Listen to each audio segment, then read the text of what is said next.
Carolina gets its big statement win, one that was 23 years in the making, Subi. Think about this. Caleb Wilson was not born the last time that UNC beat Kansas. Long time. It's a program that has had UNC's number over the past couple of years. I mean, they beat them in the 2022 national championship. They won in Allen Fieldhouse this time last year. And in order to get this win, the Tar Heels had to shake off just an atrocious first half. They were down 8 points, couldn't stop turning the ball over, couldn't find any rhythm on offense. That second half was special. Everybody started hitting. Obviously, Caleb Wilson was the story of the night. Henry Vasar had a brilliant second half as well. Got good contributions from the guards, from Kyan Evans, from Seth Trimble, Luka Bogovac, Jonathan Powell both contributed threes all across the board. Really fun night if you're a Tar Heel fan. Felt like you exercised some demons there, and it's just nice. And look, the haters will say like, "Oh, look at the program standards have dropped." Program standards haven't dropped. We've just been bad recently.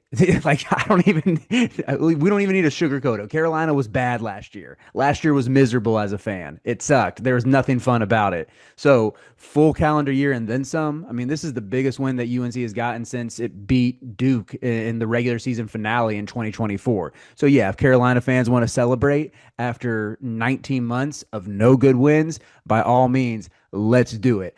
I was psyched. I'm still psyched. I love Caleb Wilson. That he is on a trajectory to be like one of my three favorite Tar Heels ever.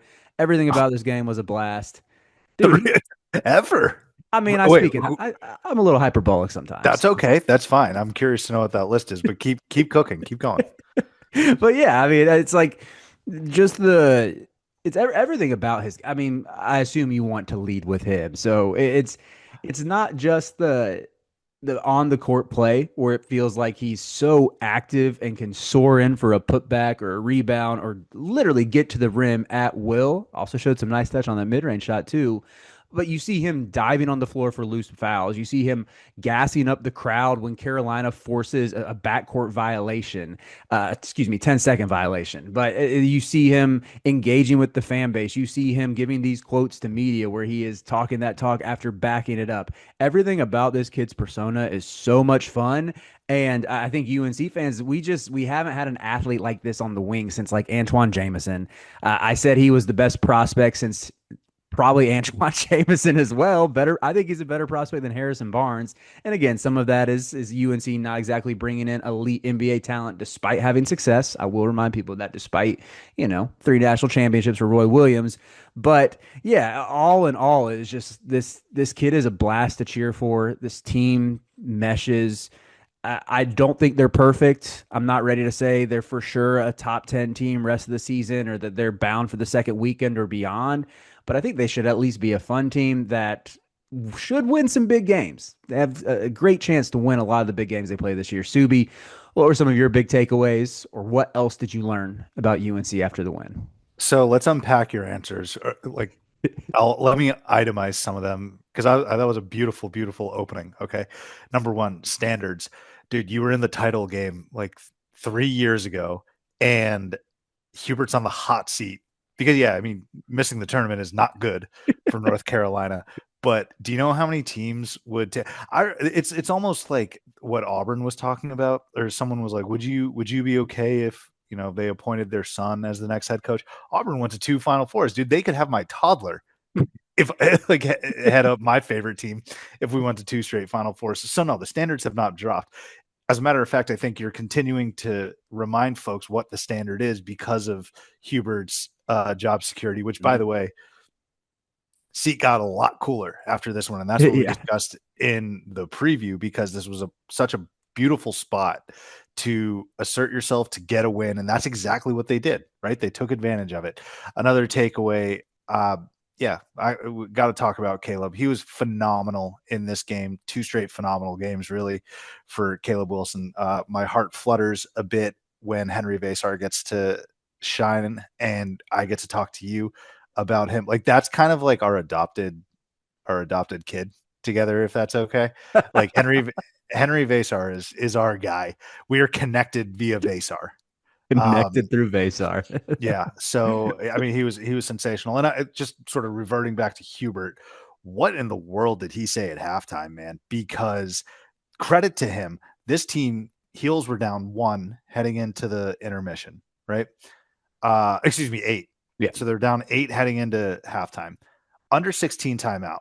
They're within one, right? So you shave that off within the first 4 minutes of that half. What happened the next TV timeout, which is U12, right? You're up 10.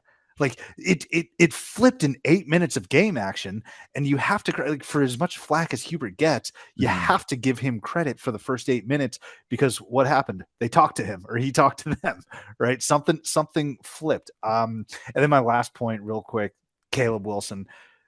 Everyone sees what he does on the floor, okay, and I think now he's gaining some expectations, right? But what I find really cool about Caleb Wilson, and you alluded to this a bit, but I just want to really hammer it home, is that he's invested. I think that's the number one thing I think about when you talk about Caleb Wilson, the North Carolina Tar Heel. I think he knows what it means to put on that uniform. I think he knows what it means to galvanize this fan base by tweeting out, like, yeah, let's do the whiteout or whatever it was, right?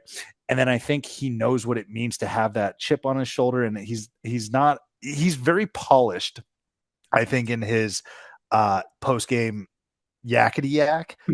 When I say polished, I mean, like, you can tell he's pissed that Darren Peterson clips going around, but he didn't like disrespect Darren Peterson Mm. that much. It was just like, hey, I'm a guy too. I could be the guy as well. So I'm curious to know your thoughts, Riley. Just the behind the scenes stuff, maybe with Caleb himself, but also maybe Hubert. Like, can you describe that? Because you've had a microphone in front of his face as well, and you've alluded to this in the past also with Caleb. Yeah, I could tell. So the comparison personality wise, I always go back to is Harrison Ingram because this was ahead of the 2023-2024 season. Carolina got a one seed, won the ACC by multiple games. And I just remember going into that year again, like, I tend to ride emotional highs and emotional lows as a fan. I think I'm a good fan in that sense, but heading into that year, Carolina was fresh off of missing the NCAA tournament as the preseason number one team. They were rightfully getting a ton of flack. They were the butt of everybody's joke for a full calendar year, and they deserved it. They played that way. They coached that way from top to bottom. That year was a disaster. And yet Hubert pulls off this coup in the portal and steals Harrison Ingram from no other than Bill Self. Bill Self was making a huge push for Ingram to be in a Kansas jersey. And I just remember going to media day that fall and talking to Harrison Ingram. And, even among our media friends, it seemed like, yeah, everybody's kind of like, oh, yeah, like, former McDonald's All American. Maybe he finds something, but he was pretty bad at Stanford. Maybe not bad, but underachieved at I Stanford. disagree. I like, as a Pac-12 guy, I remember I thought he was solid, but Stanford stinks. Yeah. So like, how good really was he? Some of his tape at Stanford, like the passing flashes, I thought were so sick at Stanford, and he didn't really have the freedom to do that at Carolina, but they didn't really use him that way. But obviously, Carolina made him this defensive and rebounding menace who could knock down pick and pop threes. And I just remember talking to Harrison Ingram at that media day and him carrying himself like a superstar. He was confident, he belonged, he captivated the room. And it's like, this is UNC's third option. Are we sure this is not UNC's best player? That was how he carried himself, and I think it played out that way on the court. And every interview I'd watched from Caleb Wilson, like I'd never interviewed him until this past Monday at the first game. It was like, man, this kid sounds a lot like Harrison Ingram. Where, like you mentioned, he's polished. He just like there's a certain presence about him where you can tell like he just carries himself like a pro, but he also has that chippiness and that edge, but he also knows how to reserve it to like for it not to come back to bite him too much if it goes wrong, but he's still confident enough to say it. And yeah, it's like it's it's an Armando like effect. When Armando was at Carolina, as soon as he came into the players' lounge where all the post game interviews happen, it's like reporters flocked to him. It's like Caleb was the third to come in the room last night. Seth was out first, then Jared Stevenson. Caleb comes in there, and it's like there's a huge horde that just shifts, and they're completely encircling him because everybody wants to get a quote from this kid, and you can tell like. Brendan Marks tweeted about it that the UNC fans haven't like I forgot the exact quote. It was something like Caleb Wilson knows how to hype up the UNC fans in a way that Yeah, a Carolina player hasn't in a while. And that's a little hyperbolic just because I think RJ Davis was pretty dazzling his All-American year. But it just the fact that you have him, the highlight reel plays where we know like this kid is actually a pro. Like this kid should be a top five pick in next year's draft. And we got him in our jersey in front of our fans, and he gets the fan base. I can't stress how important that is. He understands what makes them tick, and he leans into it. I mean, your admin almost washed it all away with that tweet, basically saying, "Oh, wear whatever you want, just be loud." I was like, "What the hell, man? Why are you undercutting Caleb?" I don't. So wait, I actually didn't see that. I saw that the UNC basketball Instagram did the video with Caleb where he was announcing the whiteout, but did like another UNC account said wear whatever you want. I thought I saw something along those lines. I don't know. Maybe I got. Maybe I got duped by. There was some pushback to it, but they eventually relented where it's like, oh, look, UNC, it's actually a good thing to listen to your fans and your players, to not be that so insular, to actually that's great. listen, to actually brand yourself and market yourself and stop acting like it's the 1980s. That's all the negative I'm gonna say because this game was awesome. But Yeah, it was. So from an X's and O's perspective, and I'm glad we touched on Caleb and Hubert as well. But just from a team perspective, right? I thought the balance across the starting five for Carolina was really good. Like the starting five was tremendous. There might be some depth questions a little bit, just more than just one player, right? But that's Mhm. not what I want to focus on. Carolina did an amazing job on the boards, won that category by 12 and then created second chance opportunities, which was terrific. But one thing that we should pat ourselves on the back for with respect to the preview is we were curious, like how is Carolina going to handle the ball handlers of Kansas from a defensive point of view? Darren Peterson had 3 turnovers. Trey White had 4 turnovers. Melvin Council had 2 turnovers. All right. You forced 9 turnovers out of those 3 guys. That's going to get it done for the most part against a quality opponent. You're a quality opponent too, right? Carolina, you force 9 turnovers out of those guys. You're at home. I mean, that recipe, you take that, you take the crowd, you take a special freshman performance, which by the way, Darren Peterson also had a special freshman performance. It was so cool seeing those 2 guys go back to back, but Darren is or sick. head We'll to get. head. I He's want any Kansas fans watching. We will get to takeaways for Kansas. I just want to because I know people love to pop off in the comments about how it's too Carolina focused or whatever. Sorry. to the victor go the spoils, man. Yeah, I yeah. don't know what So you we'll, want we'll to get say. to Kansas, but anyway. But it was a special freshman head-to-head performance. But Caleb, he won that battle, right? Like I think he contributed in other areas a little bit more than Darren. And we'll get to that in just a sec. But like the pressure on the ball handlers, the rebounding, the home court advantage, your superstars playing like a superstar, that is going to lead to a 13 or so point victory, right? But from the Kansas point of view, did it seem to you, Riley, like they're putting just way too much on Darren Peterson? And maybe it's not intentional, but rather he didn't get much help. It didn't Mhm. seem like. Yeah, in terms of Kansas, it feels like they don't know what their rotation is. They have so many options at the guards and wing spot apart from Peterson, and none of them have really stepped forward or distinguished themselves yet. And like at one point, I was just looking out there when Kansas is down 10, and I know he's more of a wing, but like Samis Calderon is out there. Like, why is Self throwing this dude out there? I was texting one of my friends who's a Kansas fan. He's like, actually, Calderon did some good things. He's the least of the problems.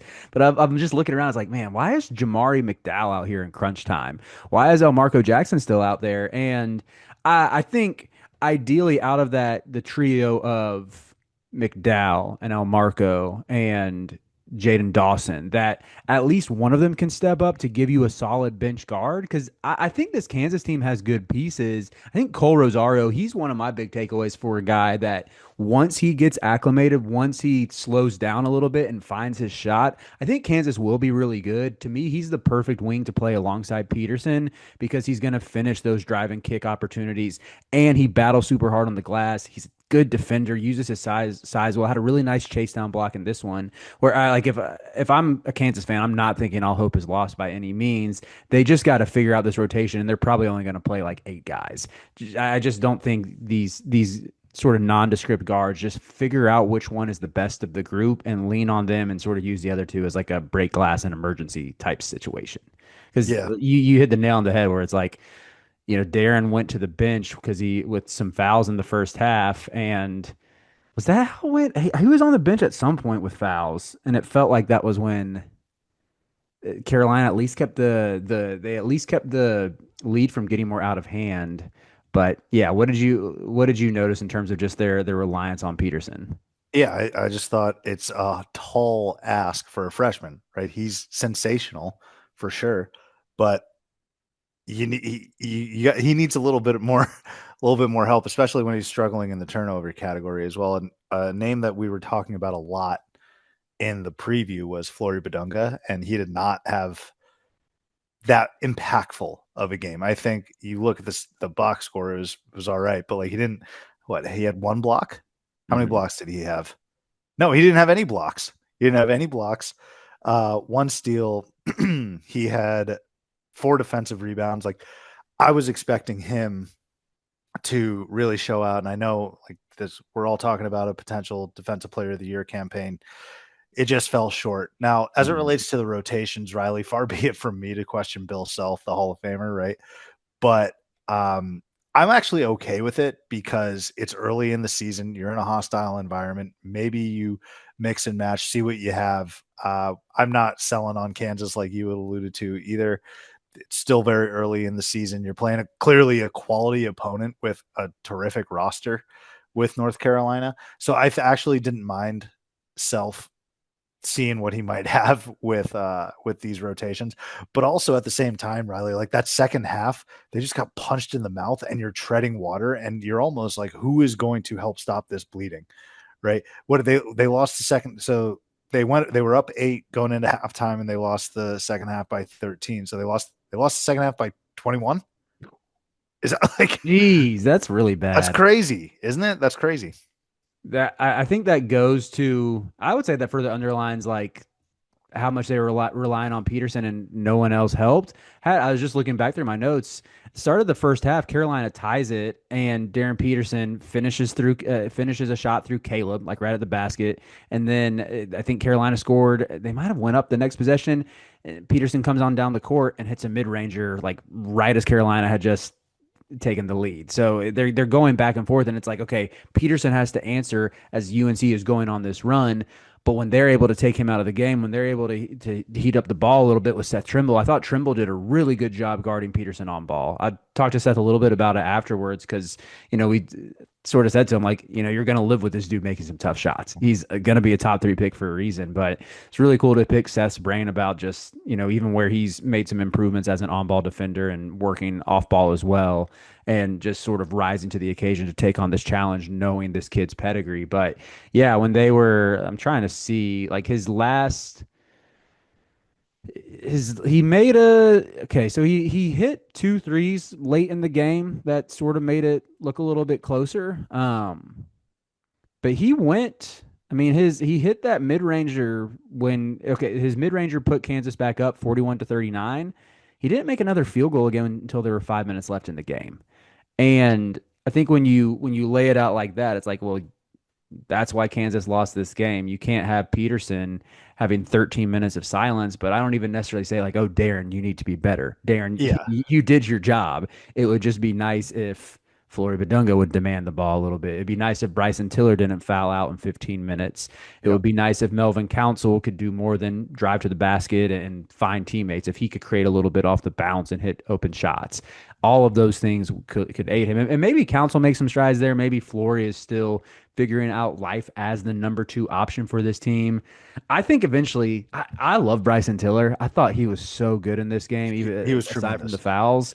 Like, if I'm Self, I'm making that switch and putting Trey White in like that utility forward role, first man off the bench sooner rather than later, and seeing what else you have in Bryson. I think Bryson not only is he a good shooter, he's skilled. Like he can pass a little bit and just I'm thinking of ways like any sort of offensive player who has some sort of skill and playmaking acumen to take some of the pressure off Peterson.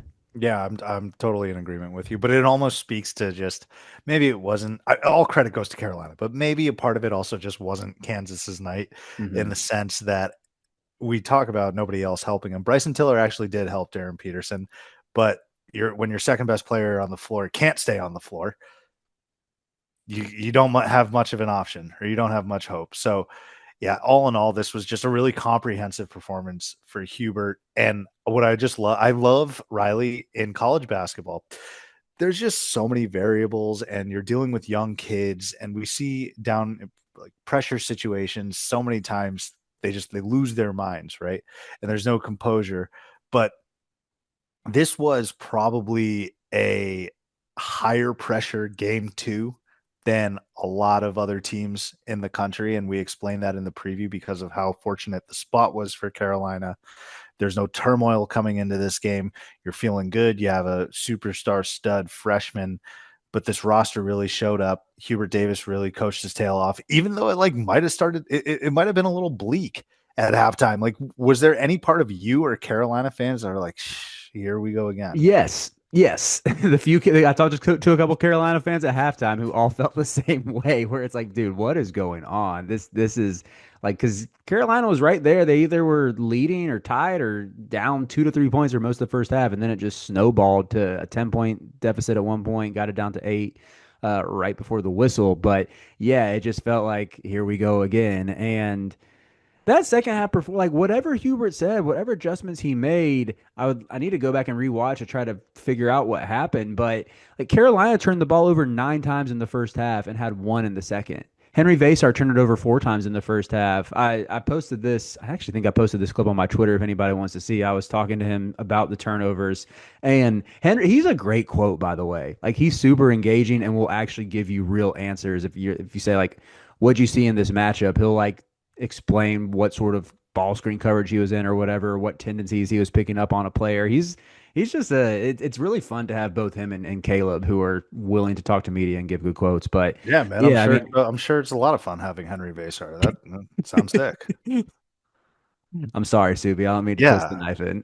Oh, that's all right. Your team beat Florida this week. You're good. I am You're good. Yeah. good. You You're have right. plenty of fun freshmen too. But because Henry basically said he's like, yeah, I was just sloppy in the first half and I decided not to be in the second. Like that part was a little less of a nuanced answer. But I was like, okay, Yeah, if that was just like a decision to like be less sloppy then, and to be more physical, then like I tip my cap to you, sir. It worked for out sure. for you. But um I also wanted to see what you thought of both Kai and Evans and Seth Trimble and what they did in the second half. Yeah, I thought they were tremendous as well.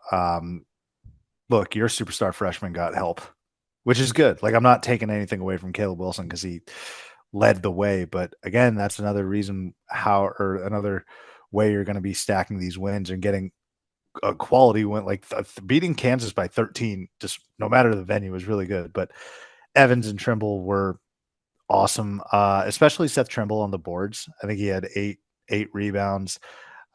They were very steady. They were poised. I thought they played intelligent basketball, which in these spots can be a little tough when you're so jacked up and juiced up. But Hmm. to be fair, I think I had failed to mention this. To be fair, those guys have been in high leverage spots before, right? Yeah. Like Mountain West basketball is not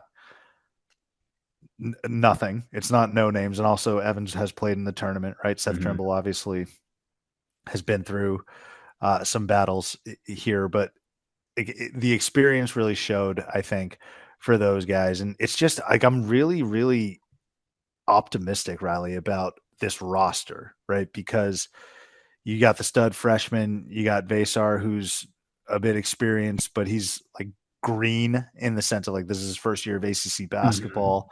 Um, and then, I mean, he leveled up somehow. Not, I shouldn't say somehow, but like it's tough to level up from Arizona in terms of basketball pedigree or program, but he did just Hmm. from a historical perspective, right?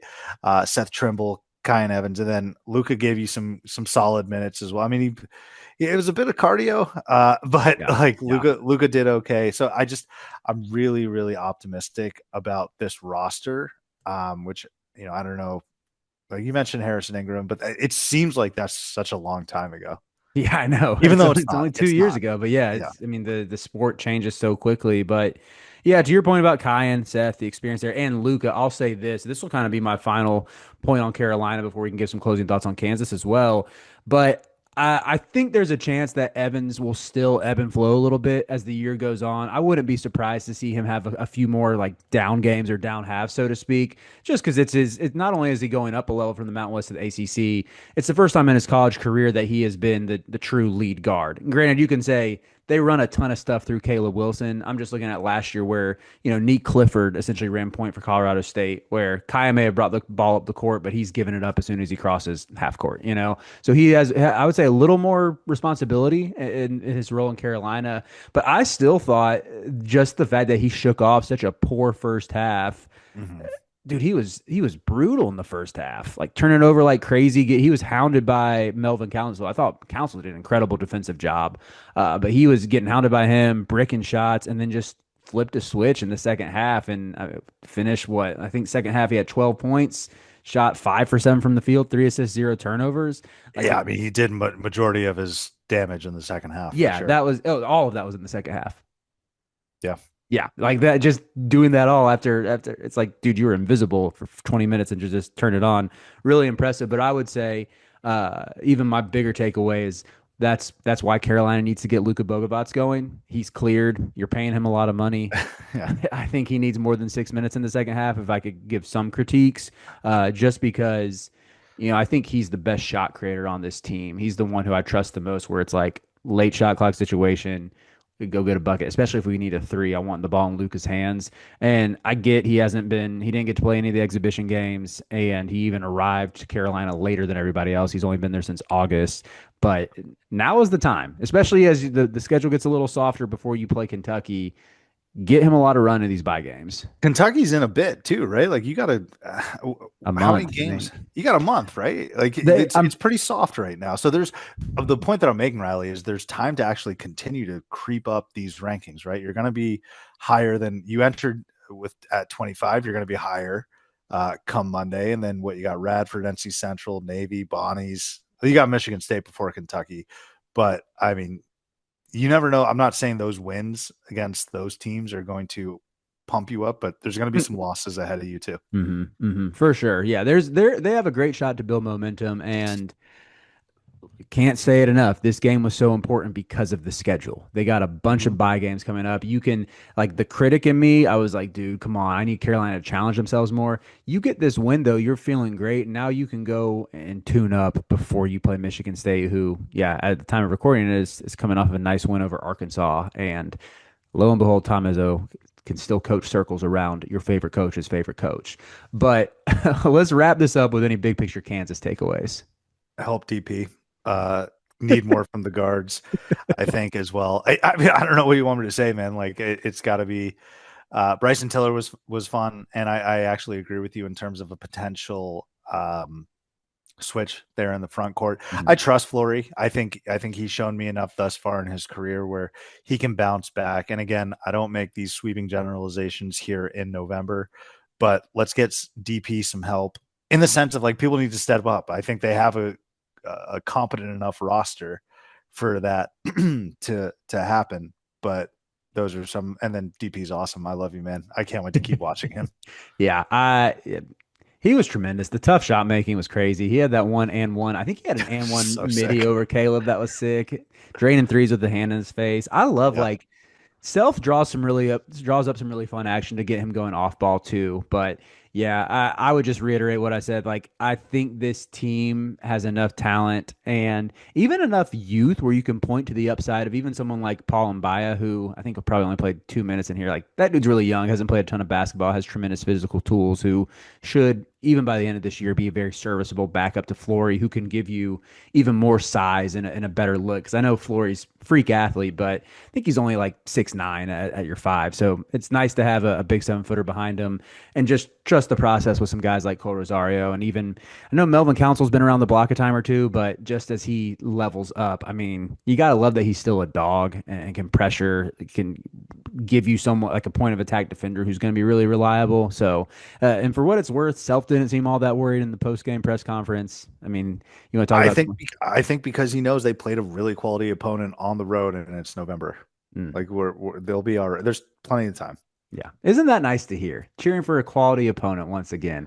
But that was the game. Really fun Friday night action. And yeah, Subi, I'm still hyped. Probably will be for the next couple days. Good man. Enjoy the ride.